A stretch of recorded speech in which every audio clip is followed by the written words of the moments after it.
Hello guys, and welcome to a new Star Division 2 video today by me, Vulcan. In this one I have for you a 1 vs 1 on Bobr, and I'm going to be using the 3rd Guards Tank Corps with the balanced deployment type. I'm up against MK-Ultra once again, who's going to be using Group Hardneck and the Maverick deployment type. And this is game 3 of a best of 3 in the quarterfinals of the Steel Division League, Season 9, Division 3. So if you guys don't want spoilers for the last game, make sure to go back and check that out. It was an awesome game, so definitely don't want to miss it. But with that said, I did lose the last game. So we're in the 3rd game. Of course, it is 1-1 at this point. I won the 1st game with a really nice comeback. In the 2nd game, I couldn't quite repeat it once again. But in both games so far, I haven't really had the initiative in the early game. So what I opted to do in this game was, first of all, in the picks and bans, try and get a map that's quite slow. And any of the river maps like Kostritsa or Bobr are really good for slowing down the game a lot because of the bridges. So I managed to get on Bobr, which was a good start. And with that, I was like, I'm confident that I can play balanced.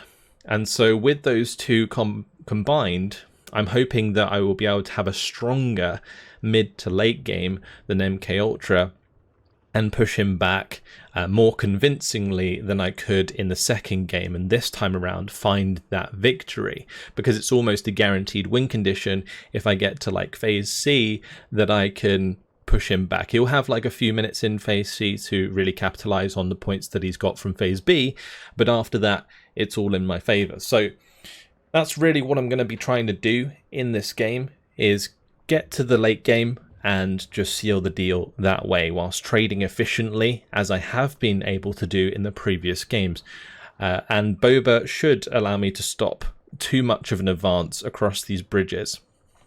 I'm also going to be playing with the 3rd Guards. It's a very solid division. It has Shermans, it has IS-2 1944s, which are the stronger IS-2s with 180mm of frontal armor. And I've also got ISU 152s, so I can kind of control the ranged engagements towards the hill here, or from this hill on the left hand side if I want to. But I opt for an ISU 152 on the right hand side. Let's have a look else what else I got down here. So we've got some flamers moving up across the bridge. I've got a 45mm AT gun going to be setting up in the light cover with a leader that's going to be moving forwards with the Guards DP into these buildings. Also got a Dozor squad in the BA-64B. For each of the bridges, I do have these 45mm AT guns. I've got the flamer here going up to this tree line. I've also got a Panzer that's going to be joining it. Tankos, guards, also spreading out here along this front to just hold these 2 bridges and also slightly contest this tree line. On the left-hand side, setting up an OB 45mm defensively with a couple of infantry squads here. So guards, got the flamers in there with the leader, just to make sure that he can't get across here early on.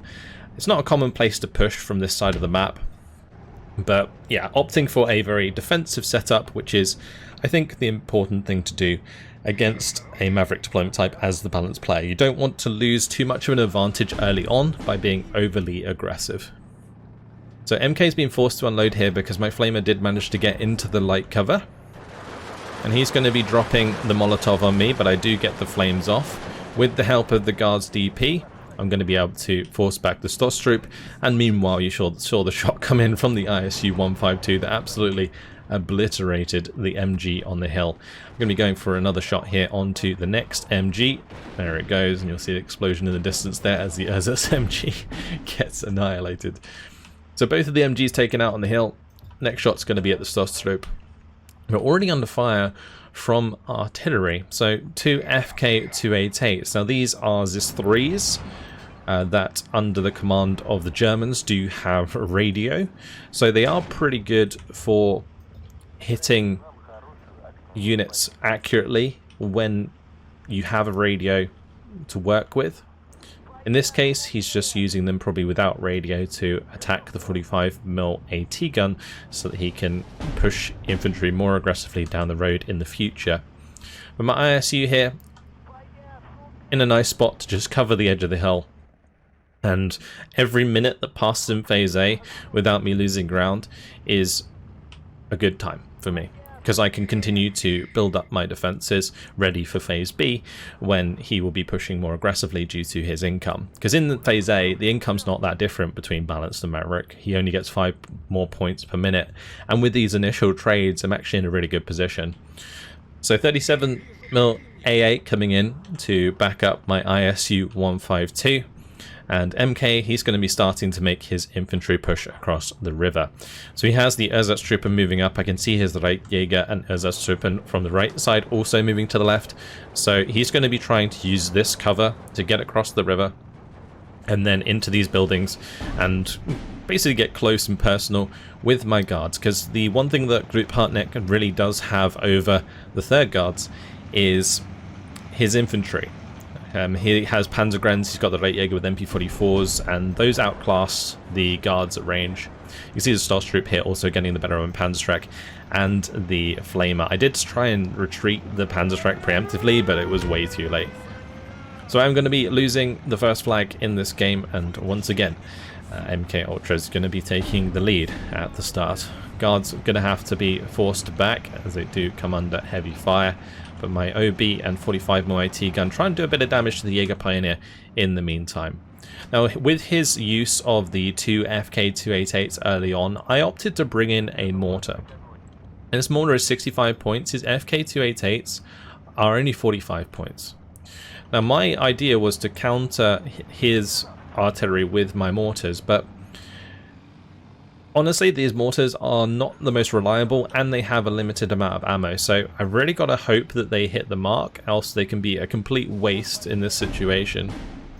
But the 4 guards have now arrived, have just absolutely spammed infantry into the town here so that I can stop him getting more reinforcements across this bridge and also across the river. But currently under fire by the Sturm 42.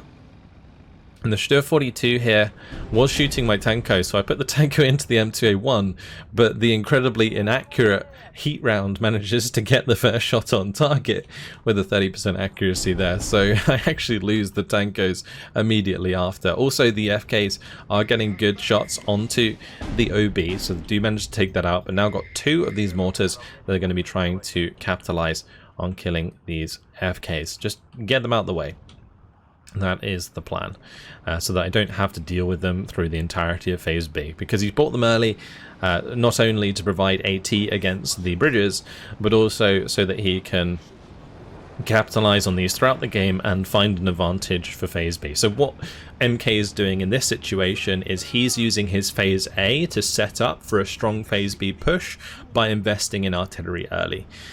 So that's why he's also got the 81mm mortar on the field, and that's going to be very difficult for me to deal with throughout the game.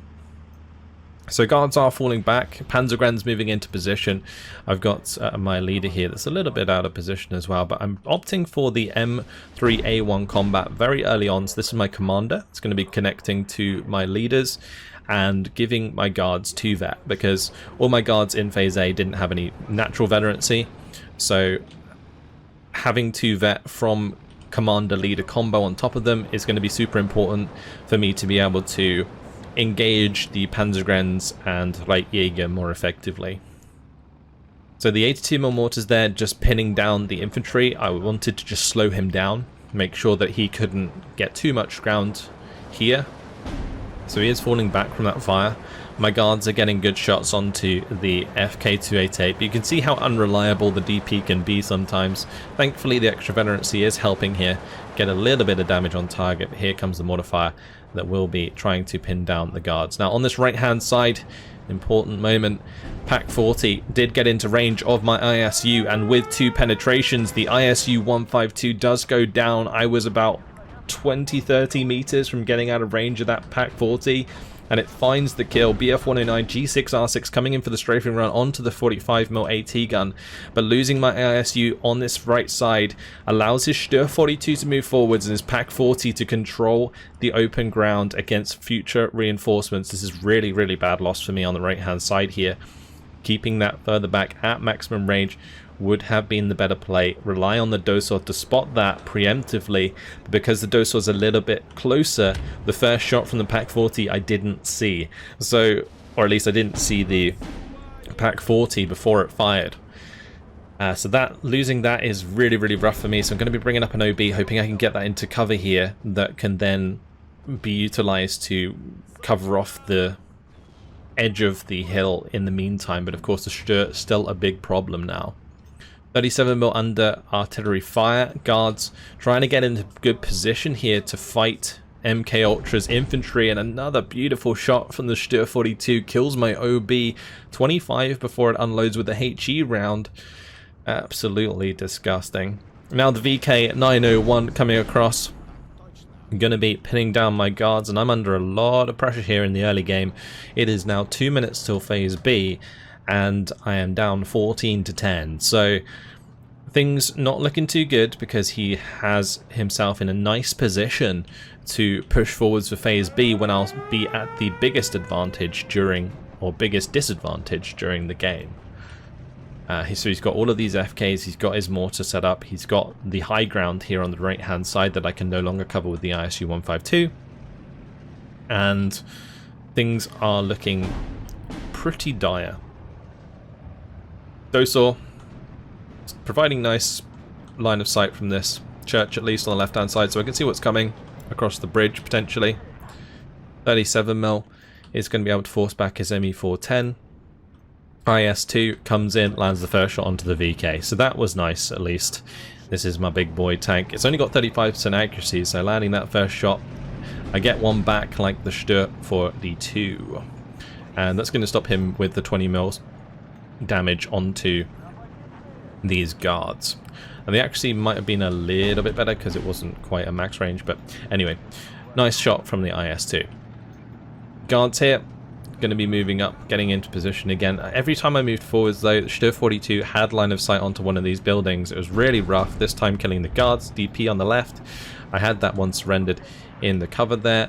My OB, I moved this forwards to have a go at the Pak 40, but he's got a second Pak 40 up on the ridge now that's going to be firing back at me. This Dosor, I'm trying to just micro in and out a little bit to get some extra damage onto the unit that was pushing him. In this case, just setting them to do nothing behind the buildings so they stay in cover. If I try and retreat them there, they're just going to get mown down. So better off that I maybe have potential to kill something in the future by just having the Dosor chill out there. And you can see that it forces him to unload because he doesn't know exactly what that is. If he kept going there, that would have been really rough for me. Now cannon battery coming in, finding the 82mm mortars. This was due to the ME410 coming over earlier, didn't respect it, and one of them gets killed by counter battery. IS-2 in the meantime does take out the Sturm 42, so that was good. And I've opted to bring in 2 Shermans because I noticed that most of his infantry doesn't have AT, and that is something that Gruppe Hartnett can sometimes struggle with. So like the Jager Pioneer, the Reitjäger, the Ersatztruppen, all 3 of these different squads that don't have AT. Also his Panzergrens earlier didn't have AT, so the Shermans are going to have a great time mowing these down. But under a lot of pressure as we continue into phase B now. Guards getting into position, just bringing in as much infantry as I can to screen my tanks. The biggest threat now is Panzerschrecks and potentially the Pak 40s on the hill, but I do have the IS-2 here that I can move forwards and start to stop the hill from being so much of a problem. The trouble is I can't move forwards too close without recon, because otherwise there could be something up here that might try and kill the IS-2 or get a side shot whilst I'm paying attention to microing elsewhere. The MK-Ultra has found his 15-9, and an ME410 is coming in for the run onto the IS-2. The 180 mils of frontal armor, more than enough to stop the ME410. I kept having to give it reverse orders because the IS-2 was desperate to show side armor for some reason.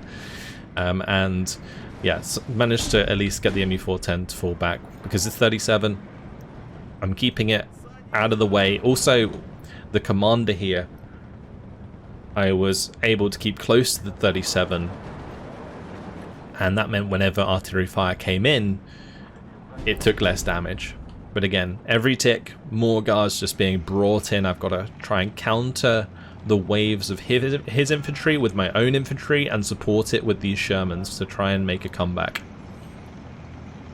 So that is the plan. I've also got the Razvedka coming up, because the other way he can deal with these Shermans is by utilizing his own armor. So if I have Zbuczyn as a potential threat for his armor, he can't push too aggressively onto the Shermans at close range. The other thing is Zbuczyn can hold their own in the close or medium range combat, so especially with veterancy. This M3A1 combat here actually providing veterancy at very close ranges for my guards to engage his Ersatztruppen. Now with my 37mm going down there, that does leave my IS-2 very exposed to the ME410 we already saw, so 2 more AA are immediately purchased to replace it.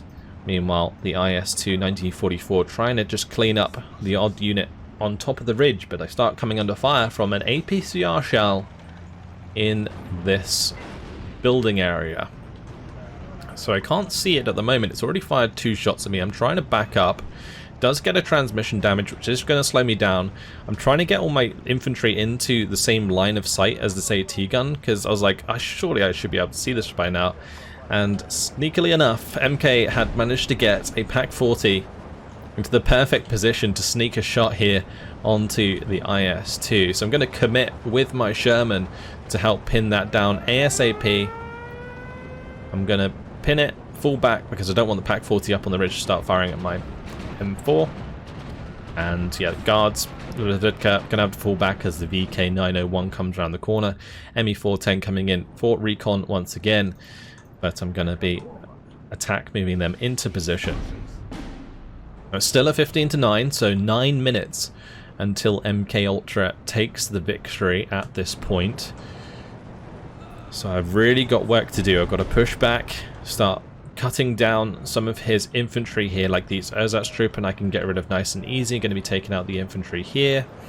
Guards, Zbuczyn can deal with all of these very nicely. Sherman's really, really effective against these kinds of troops because of just, again, no AT. And 37's moving forwards to get into range of the M3A1. Now this was what I was talking about with the biggest threat here being the Panzer. Guards firing at this. I was really hoping that wouldn't get away. Guards just about managed to finish it off in time. But more infantry now coming along, and these are Botons, which tells me that there are some Hungarian infantry on the way, and that can be pretty scary. I think the Hartnett can get Hazarok, but in this case these were Hasagoyosorosok. So great sort of medium to long range machine gun infantry, 16-man squads with triple MGs. Guards here still working their way through the ersatz. Going to get my M4 now to move more aggressively towards that. On the right hand side I brought up a flamer just to try and like zoom up here as quickly as possible to take advantage of the pinned infantry, but it did get unloaded by the ersatz MG. And finally, since it is Phase B, I have got the ISU 152s to replace the one that I lost in Phase A. But getting the IS-2 1944 on the field and the Shermans for this sort of close to mid-range engagement was way more important earlier on than the ISU 152s, because here, like, I'm on the low ground, so I can't fire through all of these buildings to get nice HE rounds in. But he can from the high ground. So I've got to be super careful with the way that I use the ISU 152s, but now I'm starting to push back the stuff on the right hand side, getting super aggressive here with the Sherman to surrender the Panzergrens. Again, just taking advantage of the lack of infantry AT. IS-2 is finally going to take down the second Pak-40 up on the ridge as well, so the ISU even more safe to push up. And the ISU 152 here scoring an excellent shot onto the Jagdpanzer 38T as it comes across the bridge, which means that I don't have to use my Sherman to engage that, which at this range wouldn't even have that good penetration. So another infantry squad here, just trying to find all of these infantry squads that are obviously causing pressure on these flags. I've got to clear them out as soon as possible, get rid of this 15-9, because the longer this double tick happens, the harder it's going to be for me to make a comeback. I'm slowly but surely working things away. Pak-40 goes down to the ISU 152. IS-2 is going to be taking out the Reiterführer, or at least trying.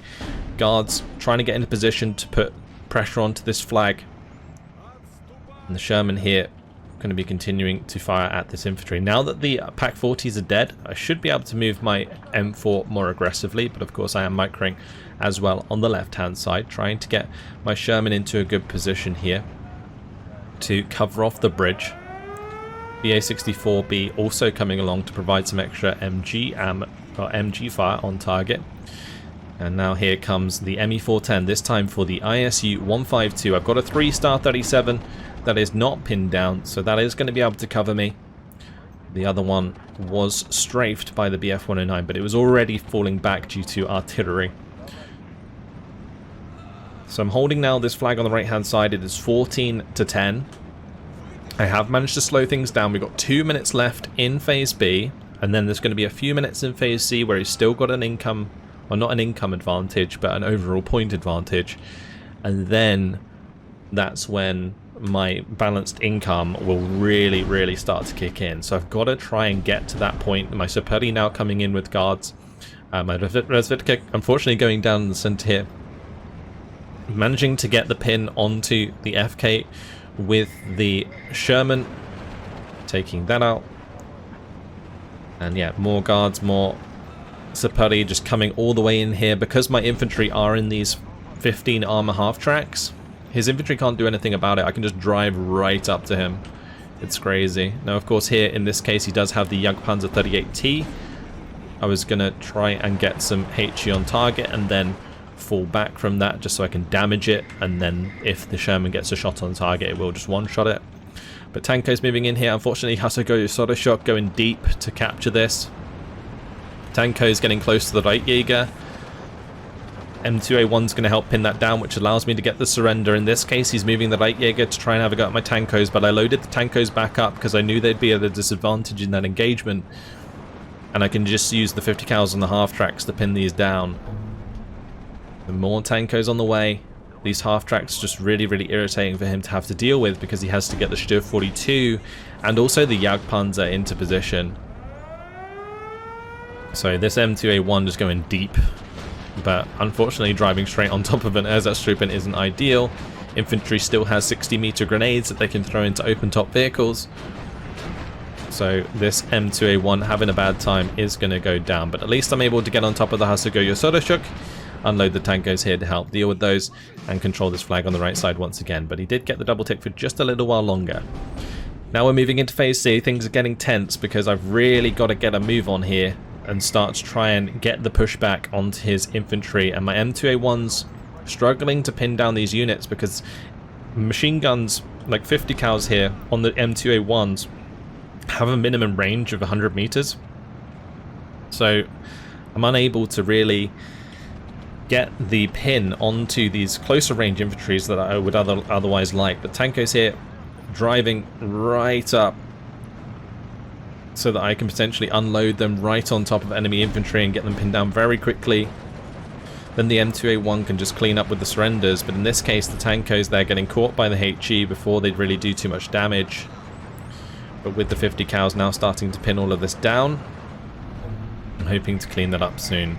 Sherman microing that back in and out of cover. ISU 152 in the meantime fire positioning AT across the river. Yeah, you can see the M4 struggling here to kill the Jagdpanzer. Has relatively low penetration chance, but does only need to find one hit due to the HE that I chucked on it previously. I do find that kill. However, what's happening over here? We have MK-Ultra pushing across the next bridge into my weaker defenses, so I'm opting to bring in the PE2 just to slow this down as quickly as possible as I continue to make a strong, deep push into his ground, getting the Supery right on top of his infantry. M4's being very aggressive, M2A1's being very aggressive, but this is really bad news for me because I don't have much here. I've got a Panzer, got a guards on the way. Just got to stop the mobility of his forces from getting deep into my lines. And currently he's managed to capture one flag, he's captured two flags, he's back to the 15-9, putting pressure back onto my forces. M2A1 in the meantime here going to be fast moving up towards this flag, trying to surrender the units that I'd already pinned down here. We are under fire. The M4 like struggling out in the open. I should have definitely fallen that back, but didn't notice it was being fired at the time. These two M4s now just like riding through the buildings here, and on the right I'm pretty much fully securing this once again, but losing a third flag here. as the half-track moves through and provides a lot of pressure between my lines that I'm going to have to stop ASAP. So it's really coming down to the wire here, because I'm getting into the full swing of my balanced income as we move into the 23rd minute of the game. I've got two ISU 152s on the right hand side with the IS-2 1944, so not really much he's going to be able to do as I continue to be super aggressive. I'm advancing close to the Sturm 42. He's got no close range infantry AT other than these right Jager, but they are pinned down. They've come in too late. But on the left hand side, things still getting worse for me as he gets infantry reinforcements right the way across the bridge, and he's going to be unloading my infantry early. I'm going to want to try and get on top of this half track, but it gets unloaded early. This guards unit does get pinned down as their transport gets destroyed as well. Two IL-2s now coming in for the bombing strikes, one looking for the half track, one looking for the Hasagoya Storoshok, but with the pin onto the guards, the half tracks can run them down. Thankfully the bombs do take out the half track. That's going to give me back 2 flags because the guards have come back in here to secure this one. This guard will remain the cap on this one. So just got to find another couple flags here, and my Sherman here driving very aggressively across the bridge is going to help pin and surrender the right Jager. Managed to find Zbuczyn here at close range as well, finding his 81mm mortar even. The right side of MK's forces completely collapsing, but his aggression on this left hand side really coming to fruition. As getting to the 16 flags really dropped my tickets hard.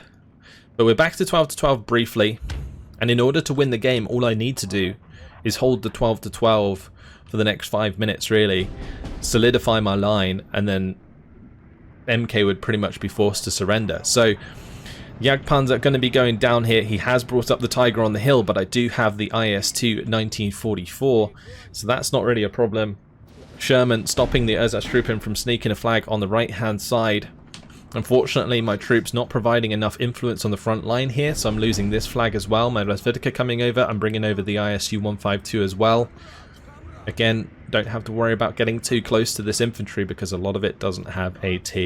I'm even going to be using the PE2 here to try and strafe the Hasagoya Storoshok, because I'm not going to have time to reload this really for it to be useful in this situation. I've just got to try and shut this down ASAP. That's why the two IL-2s are still hovering about, so I can use their 23mm cannons to help strafe this infantry. So fast moving on to this flag, going to be taking care of the Jaeger Pioneer. That's going to give us back that one.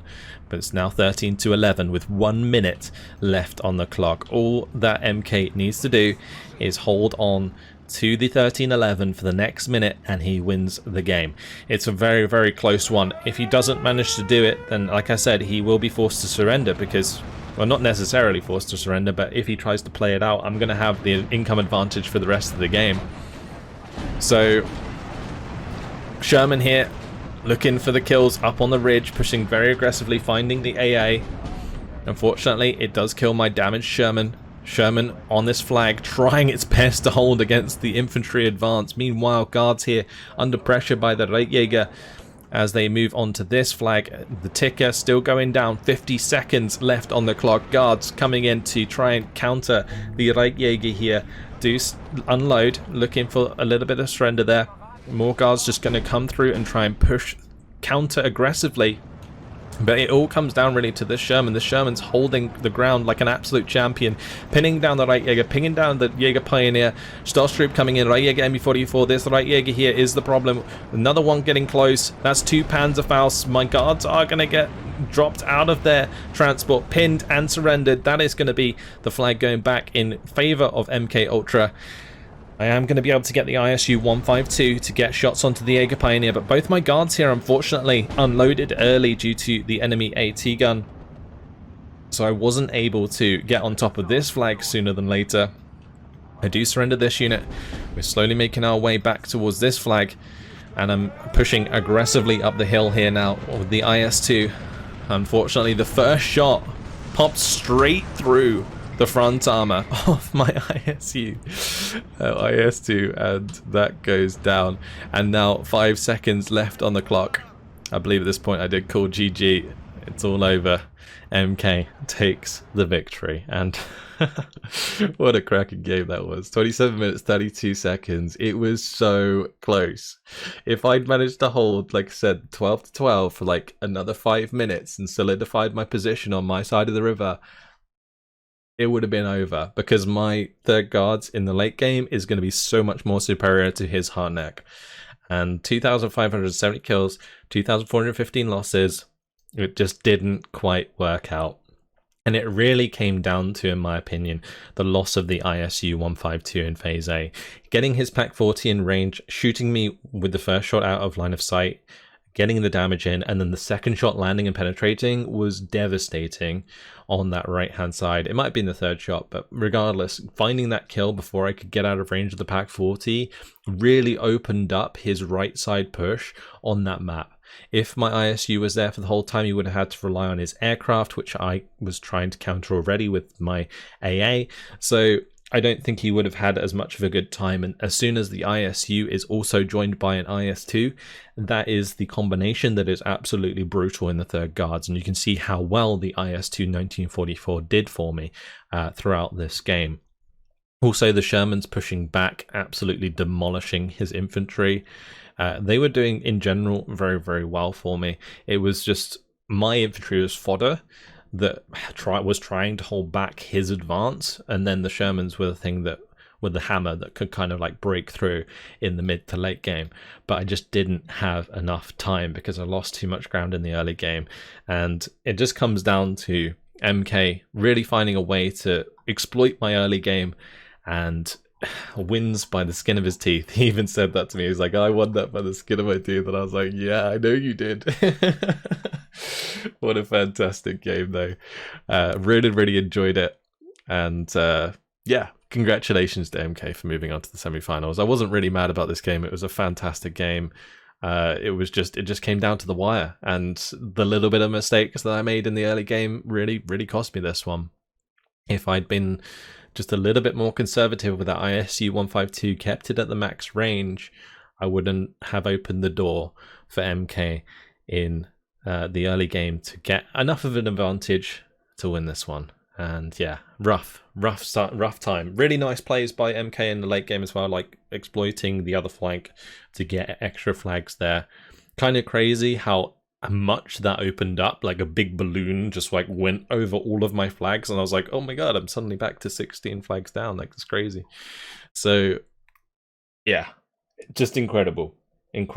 And yeah, I mean, what else can we say?